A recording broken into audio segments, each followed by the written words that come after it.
que van a estar para producir o invertir. O sea, el capital lo voy a usar yo para que me produzca, para que me genere algún tipo de ganancia. Estamos tipos de socios. Tenemos socios fundadores. Los socios fundadores está fácil, la misma palabra dice. Son los socios que van a participar en la constitución de la sociedad y van a firmar el acta constitutiva. Mientras que también tenemos otro tipo de socios que son los socios capitalistas. Son aquellos que van a aportar a la sociedad. Lo principal que van a aportar va a ser capital, que este capital puede ser dinerario, puede ser no dinerario. No necesariamente, bueno, como eso, o es socio fundador o es socio capitalista. No, un socio puede ser fundador y puede ser capitalista, y el socio puede ser fundador y también puede ser industrial. Entonces puede tener los dos tipos de calidad de tipo de socio, por así decirlo. Los tipos de socio industrial van a ser los que van a aportar trabajo o conocimiento técnico a la sociedad en lugar de capital. Por ejemplo, yo tengo dinero para poder invertir en materia prima para generar o crear camisas, y hay otra persona que puede hacer las camisas, que tiene la habilidad de poder realizar las camisas. Entonces venimos los dos. Yo soy socio capitalista porque voy a aportar una cantidad de dinero, y él va a ser socio industrial porque él va a aportar su conocimiento, va a aportar su trabajo, va a aportar su esfuerzo. ¿Estamos?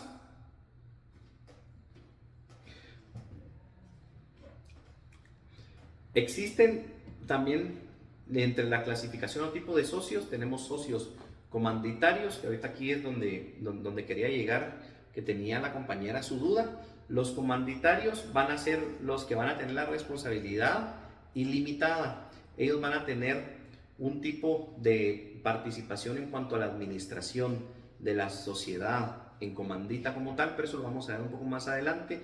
Aquí lo importante es que sepan que también existen los socios comanditarios, que van a ser los que van a tener la responsabilidad limitada, y los comanditados responsabilidad ilimitada. Comanditarios va a ser ilimitada y comanditados van a ser ilimitada. ¿Estamos? Socios accionistas van a ser, es otro tipo, como se le conoce a estos socios, que solamente van a ser socios que van a estar en sociedades por acciones. ¿Qué es el socio? Un socio puede tener la calidad de ser socio fundador, de ser socio capitalista y de ser socio accionista. ¿Por qué? Porque si fundó...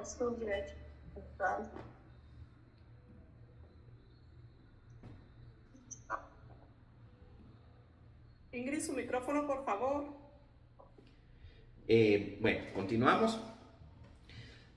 Estábamos que los socios, o sea, un socio puede tener la calidad de ser socio fundador, de ser socio capitalista y de ser socio accionista. Por ejemplo, un ejemplo sería un socio que funda una sociedad anónima, que aporta capital. Entonces obviamente va a tener la calidad de estos tres tipos de socio. ¿Estamos con eso? Socios comanditarios y socios comanditados, y solamente en la sociedad en comandita vamos a encontrar. Pero aquí lo más importante, y creo que es elemental que logremos distinguir, es el socio capitalista con el socio industrial. El capitalista va a aportar capital, va a aportar efectivo, va a aportar algún tipo de bien, mientras que el industrial lo único que va a aportar va a ser algún tipo de conocimiento técnico, algún tipo de conocimiento profesional o su esfuerzo como tal. ¿Estamos? Va.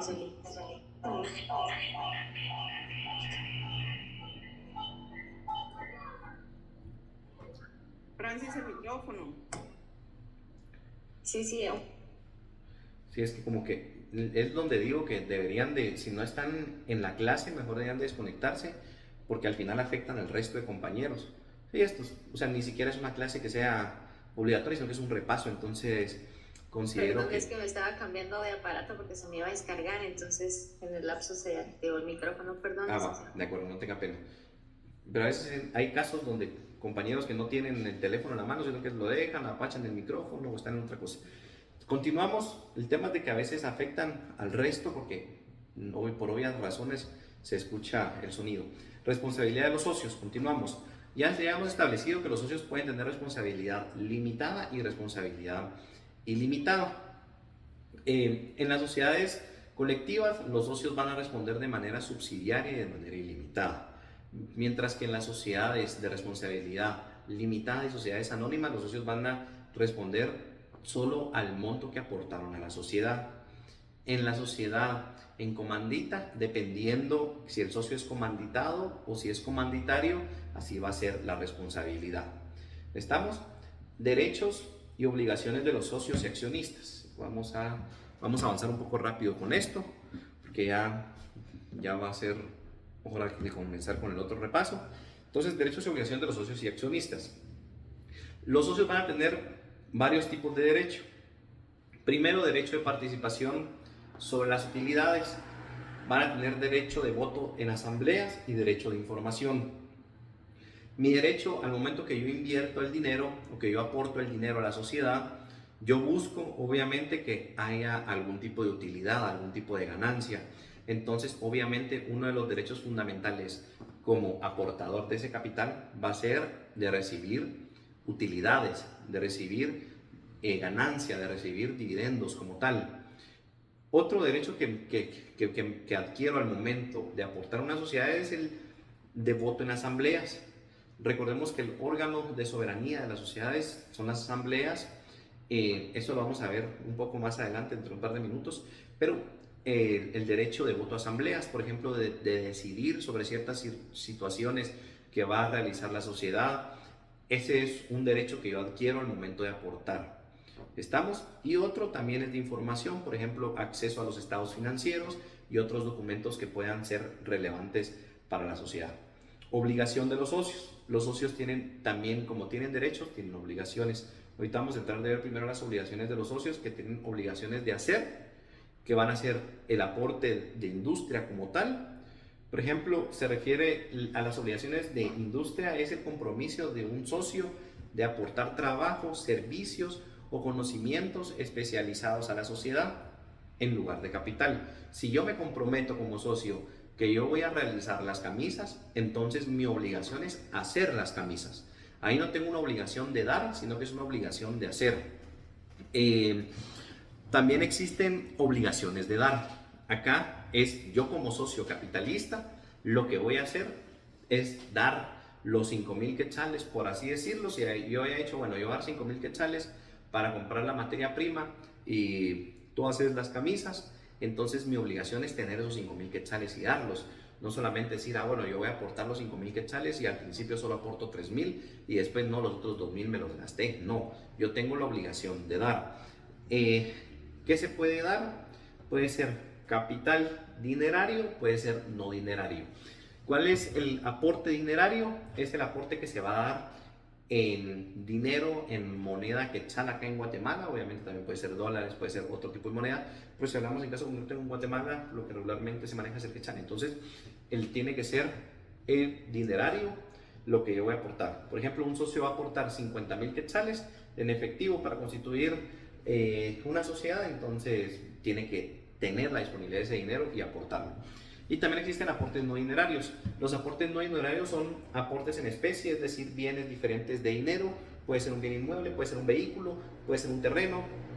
Por ejemplo, yo como socio no tengo un terreno en la Roosevelt que vale 4 millones de quetzales y hay alguien que tiene 4 millones de quetzales para construir apartamentos, pero yo no tengo el dinero y él no tiene el terreno. Entonces aquí nos unimos dos tipos de socios. Socio que va a aportar capital dinerario y socio que va a aportar capital no dinerario. Entonces al final, supongamos, se aportan los 8 millones y al final, si quedamos que vamos 50-50, las ganancias o las utilidades se van a repartir entre los dos. Estamos diferencia entre aporte no dinerario y aporte dinerario. También hay obligaciones de no hacer. Por ejemplo, hay prohibiciones que están reguladas en el artículo 39 del Código de Comercio. Por ejemplo, los socios industriales no pueden realizar actividades en otras sociedades que sean similares a las que se obligaron a hacer en esta sociedad, exceptuando que vayan a hacer en beneficio de esta sociedad. Por ejemplo, la persona que viene y que va a hacer camisas conmigo, que tenemos el tema que voy a aportar 5,000 quetzales y él su mano de obra para realizar las camisas, no puede venir e irse con una sociedad similar a realizar ese trabajo industrial o ese aporte industrial. ¿Por qué? Porque ahí podríamos determinar que tal vez él puede obrar de mala fe y tal vez tratar de ver en qué sociedad gana más y habría un tipo de competencia desleal. Entonces ahí van a encontrar reguladas las prohibiciones, artículo 39. Derechos y prohibiciones de contenido patrimonial de los socios, la distribución de utilidades y de capital. Miren, entre los derechos y prohibiciones de contenido patrimonial, vamos a tener que el socio tiene derecho de contenido patrimonial como de contenido corporativo. Cuando hablamos un derecho de contenido patrimonial, era lo que decíamos, que el socio va a tener el derecho a recibir sus utilidades. No puede haber un socio que venga y que diga, no, en la escritura constitutiva de sociedad yo no voy a recibir utilidades. Eso está totalmente prohibido, eso la ley no lo permite. Recordemos que el socio tiene el derecho de recibir sus utilidades, regularmente es por cada cierre de ejercicio social o fiscal que se realiza a fin de año de las sociedades, dependiendo cómo es que lo establece en la escritura constitutiva. Pero si este año hubieron 100,000 quetzales, yo tengo el 50%, entonces obviamente ya quitando la reserva legal o la reserva que se haya dejado, tengo que percibir mis ganancias, tengo que percibir mis utilidades. Entonces uno de los derechos yo como socio es de recibir utilidades sobre lo que estoy aportando. Otro derecho es el derecho de contenido de contenido corporativo, que acá en el contenido corporativo vamos a tener que va a tener el socio derecho de administración, de fiscalización y de petición. De administración, por ejemplo, en cuanto a la toma de decisiones, en las asambleas ordinarias el socio va a determinar cómo se va a administrar la sociedad. En cuanto a fiscalización, el socio tiene derecho a saber sobre los estados financieros, a saber sobre el tema financiero de la sociedad, dónde está invirtiendo, dónde está habiendo pérdida, dónde está habiendo ganancia. Entonces, sobre todo eso también tiene derecho el socio. ¿Por qué? Porque si un socio que no tiene a la vista los estados financieros no sabe si realmente lo que le están dando de ganancia es lo que corresponde. ¿Estamos? También tiene derecho de petición. Los socios tienen derechos de petición en la misma sociedad y obviamente que tienen derechos de petición en los diferentes órganos del Estado. Por así decirlo, derecho de petición dentro de las mismas sociedades. Supongamos que la sociedad no hace repartición de utilidades durante la asamblea ordinaria, entonces el socio tiene derecho, miren, solicito que se haga la repartición de utilidades. Si obviamente la asamblea ordinaria no quiere realizarlo o los demás socios dicen no vamos a hacer repartición de utilidades, ni vamos a poner este dinero como reserva, entonces al final el socio tiene derecho de accionar, ya sea en el órgano que corresponda o que él desee. Recordemos que la mayoría de conflictos cuando son en tema de comercial no se dilucidan en los órganos de justicia ordinarios, sino que la mayoría se va a conciliación, arbitraje. ¿Por qué? Porque son procesos mucho más rápidos que el mismo juicio sumario, que es el que le corresponde a cualquier tipo de controversia mercantil. Otros derechos que tiene, derecho de contenido patrimonial, ese lo vamos a encontrar en el artículo 33 del Código de Comercio. Ahí nos va a regular la distribución proporcional al capital aportado. Obviamente, dependiendo qué tipo de sociedad sea, va a ser la repartición de utilidades de manera proporcional al capital que voy a aportar. La proporcionalidad entre ganancias y pérdidas también, si van a haber pérdidas, obviamente van a ser proporcionales a lo que yo aporté. No voy a decir, bueno, que las pérdidas las cargue este socio, sino que es proporcional a lo que yo aporto. La determinación de la participación del socio industrial también es uno de los derechos de contenido patrimonial, dependiendo qué es lo que va a aportar el socio y cómo se establezca que van a ser las ganancias del socio industrial. También él tiene ese derecho y van a haber otro tipo de situaciones que regula este artículo. Ahora el artículo 38 del Código de Comercio va a regular los derechos de contenido corporativo. Aquí nos va a establecer que el socio tiene derecho de administración, de fiscalización y de petición. Vamos a dejarlo solo así porque así vamos avanzando con el resto. En el artículo 35 del Código de Comercio vamos a encontrar las prohibiciones, por ejemplo, prohibido distribuir utilidades no obtenidas. Esto quiere decir de que si las utilidades realmente no se han obtenido como tal y son algo que va a ser a futuro, no se puede distribuir entre los socios. También la distribución de utilidades acumuladas, la responsabilidad solidaria de los administradores y socios. En el artículo 39 vamos a ver el uso indebido del patrimonio o nombre de la sociedad. Por ejemplo, un socio no puede usar de manera indebida el nombre de sociedad. Por ejemplo, bueno, yo voy a usar el nombre de la sociedad para poder